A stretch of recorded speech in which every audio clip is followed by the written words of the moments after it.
ചപ്പാത്തി മാവ് എടുത്തിട്ട് ഇതാ ഇതുപോലെ ചട്ടകത്തിൽ വെച്ച് ഒന്ന് അമർത്തി നോക്കൂ. അത്ഭുതപ്പെടുത്തും രുചിയിൽ നല്ല അടിപൊളി സമൂസയാണ് ഇന്ന് നമ്മൾ റെഡിയാക്കുന്നത്. എത്ര സിമ്പിളാല്ലേ! സമൂസയുടെ ഷീറ്റോ കാര്യങ്ങളോ ഒന്നും വേണ്ട. വെറും 2 മിനിറ്റിൽ കണ്ടല്ലോ. കാണാൻ നല്ല മൊഞ്ചുള്ള നല്ല മൊരിഞ്ഞ സമൂസ നമുക്ക് റെഡിയാക്കിയെടുക്കാം. ആർക്കല്ലേ സമൂസ ഇഷ്ടമല്ലാത്ത? പ്രത്യേകിച്ച് റമദാനാണ്, നോമ്പ് തുറക്കുന്നൊക്കെ സമയത്ത് സമൂസ ഇല്ലെങ്കിൽ അത് വല്ലാത്തൊരു സങ്കടമായി പോവും. അപ്പോൾ എന്തായാലും ഇതുപോലെയൊക്കെ ഒന്ന് റെഡിയാക്കിക്കൊള്ളൂ കേട്ടോ. എന്നും ഷീറ്റ് വാങ്ങുക എന്ന് പറഞ്ഞാൽ സാധാരണക്കാരെ കൊണ്ട് കഴിയില്ല. അപ്പോൾ ഇതുപോലെയൊക്കെ ഒന്ന് നല്ല ഹെൽത്തി ആയിട്ടുള്ള ഗോതമ്പിൻ്റെ പൊടി വെച്ചിട്ട് ചെയ്തോളൂ.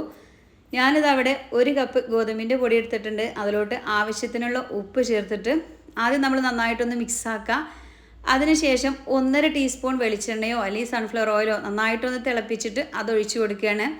ഇതിങ്ങനെ ഒഴിച്ചു കൊടുക്കുമ്പോൾ ഈ ഒരു സമൂസ നല്ല ക്രിസ്പി ആയിട്ട് കിട്ടുകയും ചെയ്യും. ഒപ്പം ഒരു തുള്ളി എണ്ണ പോലും കുടിക്കില്ല കേട്ടോ. നല്ല പൊരിഞ്ഞ് കിട്ടാൻ വേണ്ടിയിട്ടാണ് ഇങ്ങനെ ചെയ്യുന്നത്.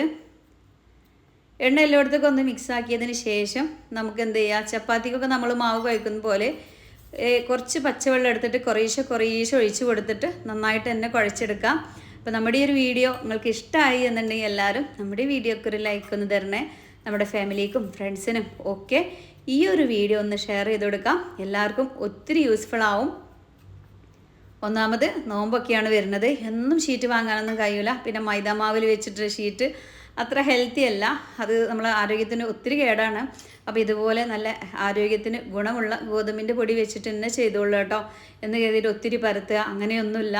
1-2 മിനിറ്റിൻ്റെ ഉള്ളിൽ തന്നെ ഇതിനുള്ള നമുക്ക് റെഡിയാക്കാം.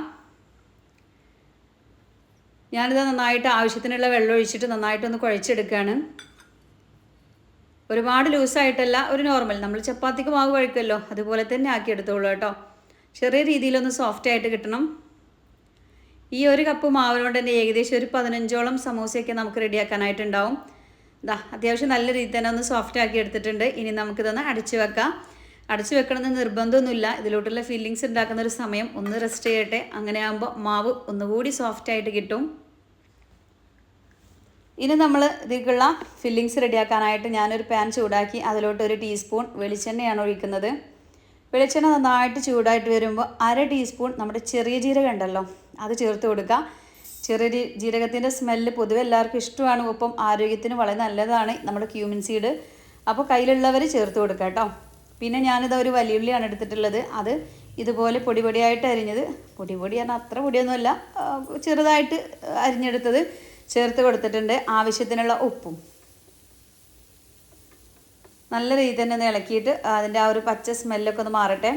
അതിനുശേഷം നമുക്കിതിലോട്ട് ആവശ്യത്തിനുള്ള പച്ചമുളകൊക്കെ ചേർക്കാം. ഞാനിവിടെ ഒരൊറ്റ പച്ചമുളകേ ചേർത്തുള്ളൂ. ചെറിയ തീയിൽ വെച്ചിട്ട് ഉള്ളിയൊക്കെ നന്നായിട്ടൊന്ന് വാട്ടിയെടുക്കാം. ഒരു ചെറിയ രീതിയിൽ ബ്രൗൺ കളറൊക്കെ ആകുന്ന സമയത്ത് ഇതിലോട്ട് നമുക്കൊരു 1/2 ടീസ്പൂണോളം ഇഞ്ചിയുടെയും വെളുത്തുള്ളിയുടെയും പേസ്റ്റ് ചേർത്ത് കൊടുക്കാം. ഒപ്പം തന്നെ നമുക്ക് കുറച്ച് കറിവേപ്പിനില, 1-2 കറിവേപ്പിനിലൊക്കെ ചെറുതായിട്ട് അരിഞ്ഞ് ചേർത്ത് കൊടുക്കുക കേട്ടോ. അങ്ങനെയൊക്കെ ആകുമ്പോൾ അതിൻ്റെ സ്മെല്ലും ടേസ്റ്റൊക്കെ ഈ ഒരു മസാലയിലോട്ട് നന്നായിട്ട് ഇറങ്ങുകയും ചെയ്യും. അത് എല്ലാവരും കഴിച്ചും ചെയ്തോളൂ കേട്ടോ. കറിവേപ്പിനിലൊക്കെ നമ്മുടെ ആരോഗ്യത്തിനൊക്കെ ഒത്തിരി നല്ലതാണ്. അതിങ്ങനെ വേറിട്ട് നിൽക്കുകയാണെങ്കിൽ അതൊക്കെ എടുത്ത് കളയും. ഇതുപോലെ ചെറുതായിട്ട് അരിഞ്ഞ് ചേർക്കുകയാണെങ്കിൽ എല്ലാവരും അത് കഴിച്ചോളും. ഇനി നമുക്കിതിലോട്ട് മസാലപ്പൊടികളൊക്കെ ഒന്ന് ചേർത്ത് കൊടുക്കാം. ഞാനിവിടെ ഒരു 1/4 ടീസ്പൂൺ മഞ്ഞൾപ്പൊടിയും 1/2 ടീസ്പൂണോളം കുരുമുളകിൻ്റെ പൊടി എന്ന് പറയുമ്പോൾ നല്ല ഫൈനല്ല, ഒന്ന് ക്രഷ് ചെയ്തെടുത്താണ്. ഒപ്പം തന്നെ ഒരു 1/2 ടീസ്പൂണോളം ഗരം മസാല, മുളക് പൊടി ചേർക്കുന്നില്ല. കാരണം ഇതിൽ ഓൾറെഡി നമ്മൾ കുരുമുളകൊക്കെ ചേർക്കുന്നുണ്ടല്ലോ. ഇപ്പോൾ അത്യാവശ്യം നല്ല സ്പൈസി ആവണം എന്നുള്ളവർക്ക് മുളക് പൊടി ചേർക്കാം. പിന്നെ 2 ഉരുളൻകിഴങ്ങ് ഇച്ചിരി ഉപ്പിട്ടാണ്ട് പുഴുങ്ങിയെടുത്തത് നമുക്കിതാ ഇതുപോലെ സ്പൂൺ വെച്ചിട്ടോ അല്ലെങ്കിൽ ഫോർക്ക് ഉപയോഗിച്ചിട്ടോ ഒന്ന് ഉടച്ചിട്ട് അതുകൂടി ചേർത്ത് കൊടുക്കാം. ഇനിയിപ്പോൾ നിങ്ങളുടെ കയ്യിൽ ചിക്കനൊക്കെ ഉണ്ടെങ്കിലേ ചിക്കനൊക്കെ ഒരു നുള്ള മഞ്ഞൾപ്പൊടിയും അതുപോലെ തന്നെ ഉപ്പിട്ട് വേവിച്ചിട്ട് ചെറുതായിട്ട് പിച്ച് ഇതിൽ ചേർത്ത് കൊടുക്കുകയാണെങ്കിലും അടിപൊളിയായിരിക്കും. ഇനിയിപ്പോൾ അതൊന്നും ഇല്ലെങ്കിലും കുഴപ്പമൊന്നുമില്ല. ഞാൻ ചെയ്യുന്ന പോലെ തന്നെ നമ്മളെ കിഴങ്ങും അതുപോലെ തന്നെ സവാളയൊക്കെ വെച്ചിട്ട് റെഡിയാക്കാം. അല്ലെങ്കിൽ നമുക്ക് ഇഷ്ടപ്പെട്ട പച്ചക്കറികൾ ഗ്രീൻ പീസ്, ക്യാരറ്റ്, ബീൻസ് ഒക്കെ വെച്ചിട്ടും ഇത് ചെയ്തെടുക്കാം. മക്കൾ ഇഷ്ടത്തോടു കൂടി കഴിച്ചും ചെയ്തോളും. പച്ചക്കറി കഴിക്കണില്ല എന്ന് പറയുന്ന നിങ്ങൾ ആ പരാതി അങ്ങോട്ട് മാറിക്കിട്ടും കേട്ടോ. അറിയാതെ കഴിച്ചു പോവും, നല്ല രുചിയാണ്. ലാസ്റ്റ് നമുക്ക് ഒരു തണ്ട് മല്ലിച്ചപ്പ് ചെറുതായിട്ട് അരിഞ്ഞത് കൂടി ചേർത്ത് കൊടുത്തിട്ട് നന്നായിട്ടൊന്ന് മിക്സ് ചെയ്യുക. ഇതാണ് ഞാൻ ഉണ്ടാക്കിയിട്ടുള്ള ഫില്ലിങ്സ്. ചിക്കനോ ബീഫോ ഒക്കെ ഇടുന്നവർക്ക് അങ്ങനെയൊക്കെ ഇട്ട് കൊടുത്തിട്ട് ഒന്നും കൂടി സെറ്റാക്കിയൊക്കെ എടുക്കാം കേട്ടോ. ഇത് വെച്ചിട്ട് തന്നെ ഈ ഒരു സമോസ ഉണ്ടാക്കിയിട്ട് തന്നെ നല്ല രുചിയുണ്ട്. പിന്നെ ചിക്കൻ വെച്ചാൽ ഞാൻ പറയേണ്ട ആവശ്യമില്ലല്ലോ. അപ്പോൾ നമ്മുടെ മാവ് നല്ല സോഫ്റ്റായിട്ട് കിട്ടിയിട്ടുണ്ട്. ഇനി നമ്മൾ ഒരു നാരങ്ങയുടെ വലുപ്പത്തിൽ ഇതുപോലെ ബോൾസുകളാക്കിയിട്ട് മാറ്റിയെടുക്കാം. ഇനി മാവ് കുഴക്കേണ്ടൊന്നും ആവശ്യമില്ല കേട്ടോ. അത്രയും നല്ല സോഫ്റ്റ് ആയിട്ടാണ് ഈ ഒരു സമയത്ത് നമ്മുടെ മാവ് കിട്ടിയിരിക്കുക.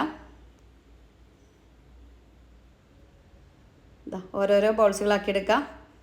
ഒരുപാട് വലിയ ഉരുളകളാക്കി എടുക്കുമ്പോൾ നമ്മുടെ സമൂസേൻ്റെ ഷീറ്റ് നല്ല കട്ടിയായിരിക്കും. അപ്പോൾ ഈ ഒരു ചെറുനാരങ്ങയുടെ വലുപ്പം കേട്ടോ, വലിയ നാരങ്ങയല്ല, ഒരു മീഡിയം സൈസ് വലുപ്പമുള്ള ചെറുനാരങ്ങയുടെ വലുപ്പത്തിൽ ഓരോ ഉരുളകളും ഇതുപോലെ ഒന്ന് ഉരുട്ടിയെടുക്കാം. മുഴുവൻ ഞാൻ അതുപോലെ ചെയ്തെടുത്തിട്ടുണ്ട്. ഇനി നമ്മുടെയൊക്കെ വീട്ടിൽ ഇതുപോലത്തെ ഒരു ചട്ടകല്ലേ, നമ്മളിവിടെ ചട്ടകം നാട്ട പറയുന്നതിന് വേറെ എന്തെങ്കിലും പേരുണ്ടോ എന്ന് എനിക്കറിയില്ല. ഇതുപോലെ ഓട്ടയുള്ള ചട്ടകം നമ്മൾ ഫ്രൈ ചെയ്യാനൊക്കെ എടുക്കുന്ന. അപ്പോൾ അതിൽ വെച്ചിട്ട് വേണമെന്നുണ്ടെങ്കിൽ ഒരു ഇച്ചിരി ഓയിലൊക്കെ ഒന്ന് തേച്ച് കൊടുക്കുക. ഞാനൊന്നും തേച്ചിട്ടില്ല. അതിൽ വെച്ചിട്ട് നമ്മളിതാ നല്ല നൈസായിട്ട് ഇങ്ങോട്ട് പരത്തി എടുക്കുകയാണ്. കണ്ടല്ലോ, ഇനി ഇതിൻ്റെ പിറകുവശത്ത് കണ്ടോ, ഹോളുകൾ കൂടെയൊക്കെ നന്നായിട്ട് തന്നെ മാവ് പുറത്ത് വന്നിട്ടുണ്ട്. അങ്ങനെ ആകുമ്പോൾ ഈ ഒരു സമൂസ കാണാനും നല്ല ഭംഗിയായിരിക്കും. കണ്ടോ, ഇതുപോലെ നമ്മൾ വലിച്ചെടുക്കുമ്പോഴേക്കും കിട്ടും കേട്ടോ, ഒട്ടിപ്പിടിക്കുകയൊന്നുമില്ല, അടിപൊളിയായിട്ട് തന്നെ കിട്ടും. ഇനി ഇതിലോട്ട് നമുക്ക് ആവശ്യത്തിനുള്ള ഫില്ലിങ്സ് വെച്ച് കൊടുക്കാം. ഞാൻ അത്യാവശ്യം കൂടുതൽ തന്നെ ഫില്ലിങ്സ് വെച്ചിട്ടുണ്ടായിരുന്നു കേട്ടോ.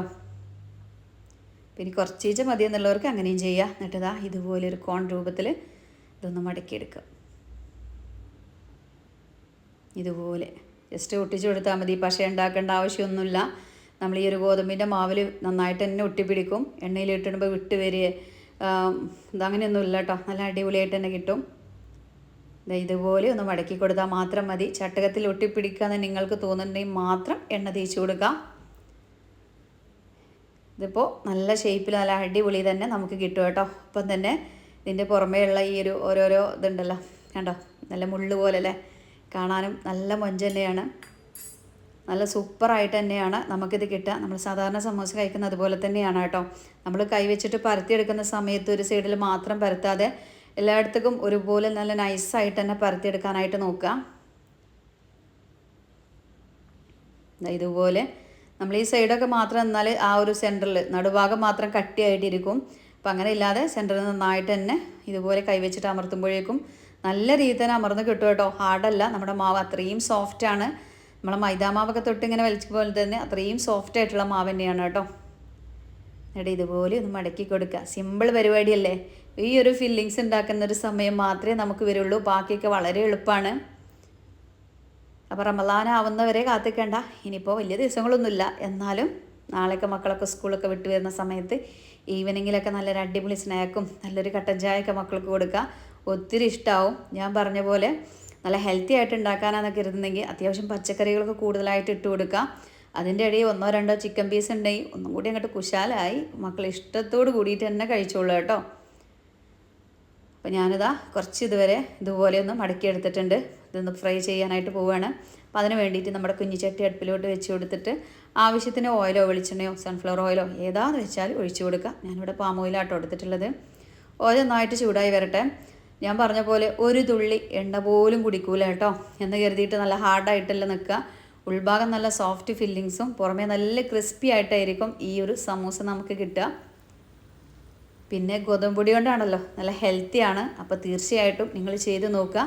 ചെയ്ത് നോക്കിയാൽ മാത്രം പോരാ കേട്ടോ, നമ്മുടെ ഫാമിലിയിലേക്ക് എല്ലാവർക്കും ഒന്ന് ഷെയർ ചെയ്ത് കൊടുക്കുകയും എല്ലാവരും കാണും ചെയ്യട്ടെ. നല്ല അടിപൊളിയായിട്ട് ഈ ഒരു സമൂസ റെഡിയാക്കട്ടെ. എന്തായാലും ചെയ്ത് നോക്കിയിട്ട് ഫീഡ്ബാക്ക് ഒന്ന് അറിയിക്കണേ. ഒരു സൈഡ് ആകുമ്പോഴേക്കും മറ്റേ സൈഡും കൂടി ഇതുപോലെ ഒന്ന് മറിച്ചിട്ട് കൊടുക്കാം. കണ്ടോ, നല്ല രീതിയിൽ മൊരിഞ്ഞ് നല്ല കുട്ടപ്പന്മാരായി വന്നിട്ടുണ്ട്. ഇനി നമുക്ക് ഓരോന്നിനും കോരി മാറ്റിയെടുക്കാം. നല്ല അത്യാവശ്യം നല്ല ഷേപ്പിൽ തന്നെയാണ് നമുക്ക് കിട്ടിയിട്ടുള്ളത് കേട്ടോ. കാണുമ്പോൾ തന്നെ നിങ്ങൾക്ക് അറിയാനായിട്ട് പറ്റും. ആ ഒരു പുറമേയുള്ള ആ ഒരു കുത്തുകുത്തൊക്കെ കാണാനായിട്ട് ഒരു പ്രത്യേക ഭംഗി തന്നെ ഉണ്ട്. അപ്പോൾ നിങ്ങൾ എന്തായാലും ഇതൊന്ന് ചെയ്ത് നോക്കണേ. ആദ്യത്തെ കഴിഞ്ഞു, രണ്ടാമത്തെ ട്രിപ്പും ഞാൻ എണ്ണയിലേക്ക് ഇട്ട് കൊടുക്കുകയാണ്. എണ്ണ കാണുമ്പോൾ തന്നെ നിങ്ങൾക്ക് അറിയാൻ പറ്റും. ഒന്നാമത്തെ ട്രിപ്പിൽ തന്നെ നമ്മൾ ഒഴിച്ച എണ്ണ അതുപോലെ തന്നെ ആ ചട്ടിയിലിരിപ്പുണ്ട്. ഒട്ടും എണ്ണ കുടിക്കില്ല കേട്ടോ, അത് ഞാൻ 100% നിങ്ങൾക്ക് ഉറപ്പ് തരാം. പിന്നെ ഫ്ലെയിം ഒരിക്കലും കുറച്ച് വെച്ചിട്ടല്ല ഇത് ഫ്രൈ ചെയ്യേണ്ടത്. ഹൈ ഫ്ലെയിമിൻ്റെയും മീഡിയം ഫ്ലെയിമിൻ്റെയും ഇടയിൽ വെച്ചിട്ട് വേണം ഇത് ഫ്രൈ ചെയ്തെടുക്കാൻ. മറ്റേത് നമ്മൾ നല്ല ഫ്ലെയിമൊക്കെ കുറച്ച് വെക്കും, എണ്ണ കുടിക്കും, പിന്നെ ആകെ കുളാവും. അപ്പോൾ അങ്ങനെ വെച്ചിട്ട് ഫ്രൈ ചെയ്തെടുക്കാം. ഉള്ളിലുള്ള ഫില്ലിങ്സൊക്കെ വെന്തതാണ്. പിന്നെ ഈ പുറമേ ഉള്ള ഈ ഒരു ഗോതമ്പിൻ്റെ മാവാണ് ഒന്ന് ഫ്രൈ ചെയ്ത് കിട്ടേണ്ട ആവശ്യമുള്ളൂ. അപ്പോൾ അതാ നല്ല അടിപൊളി ടേസ്റ്റി ആയിട്ടുള്ള നമ്മുടെ സമൂസ, മിനി സമൂസ എന്നൊക്കെ പറയല്ലേ. മിനി അല്ല, ഒറിജിനൽ സമൂസയുടെ അതുപോലെ തന്നെ ഉണ്ട്. ഒരുപാട് ഇങ്ങനെ അതില്ല എന്നുള്ളൂ കേട്ടോ, ലേയേഴ്സ് ഒന്നും ഇല്ല. എങ്കിലും നല്ല സൂപ്പർ ടേസ്റ്റാണ്. ഞാൻ കൈവച്ച് അമർത്തുമ്പോഴേക്കും നിങ്ങൾക്കറിയാം നല്ല സോഫ്റ്റാണ്. അങ്ങനെ അതുപോലെ തന്നെ നല്ല ക്രിസ്പിയാണ്. ചിക്കൻ ഉള്ളവർക്ക് ചിക്കനും കൂടിയും ചേർത്ത് ഒന്നും കൂടിയും അടിപൊളി സെറ്റാക്കി എടുക്കുക. മയോണൈസോ ടൊമാറ്റോ കച്ചപ്പൊക്കെ ഉണ്ടെങ്കിൽ പിന്നെ പറയേണ്ട ആവശ്യമില്ലോ, മക്കളൊക്കെ വയറ് നിറച്ച് കഴിച്ചോളും. ഉമ്മമാർക്കാണെങ്കിൽ ഉണ്ടാക്കാനായിട്ട് യാതൊരു ബുദ്ധിമുട്ടുമില്ല. അത്ര സിമ്പിൾ റെസിപ്പിയാണ്. അപ്പോൾ തീർച്ചയായിട്ടും ഈ ഒരു വീഡിയോ എല്ലാവരിലേക്കും ഒന്ന് ഷെയർ ചെയ്ത് കൊടുക്കുക. എല്ലാവരും കാണും ചെയ്യട്ടെ, ഉണ്ടാക്കും ചെയ്യട്ടെ. അതുപോലെ തന്നെ നമ്മുടെ ചാനൽ സബ്സ്ക്രൈബ് ചെയ്യാതെ കാണുന്ന കൂട്ടുകാരുണ്ടോ, നമ്മുടെ ചാനലൊക്കെ ഒന്ന് സബ്സ്ക്രൈബ് ചെയ്തിട്ട് ഓൾ എന്നുള്ളൊരു ഓപ്ഷനും കൂടി ഒന്ന് നെക്കി കൊടുക്കാനും നിങ്ങളാരും മറക്കല്ലേ. അപ്പോൾ അതാ നല്ലൊരു ചായയുടെ കൂടെ ഇതുപോലെ 1, 2, 3, 4, 5 എത്ര കഴിച്ചാലും മതി വരില്ല. നല്ല ടേസ്റ്റി ആയിട്ടുള്ള സമൂസയാണ്, നല്ല ഹെൽത്തിയാണ്. അപ്പോൾ ഇൻഷാ അല്ലാഹ് ഇന്നത്തെ നമ്മുടെ വീഡിയോ ഇത്രയേ ഉള്ളൂ. നാളെ ഞാൻ നല്ലൊരു വീഡിയോ ആയിട്ടൊക്കെ വരാം കേട്ടോ. പോണതിൻ്റെ മുന്നേ നമ്മളെ വീഡിയോ ഒക്കെ എല്ലാവരും ഒരു ലൈക്കൊക്കെ തരണേ. അപ്പോൾ എല്ലാവരോടും അസ്സലാമു അലൈക്കും.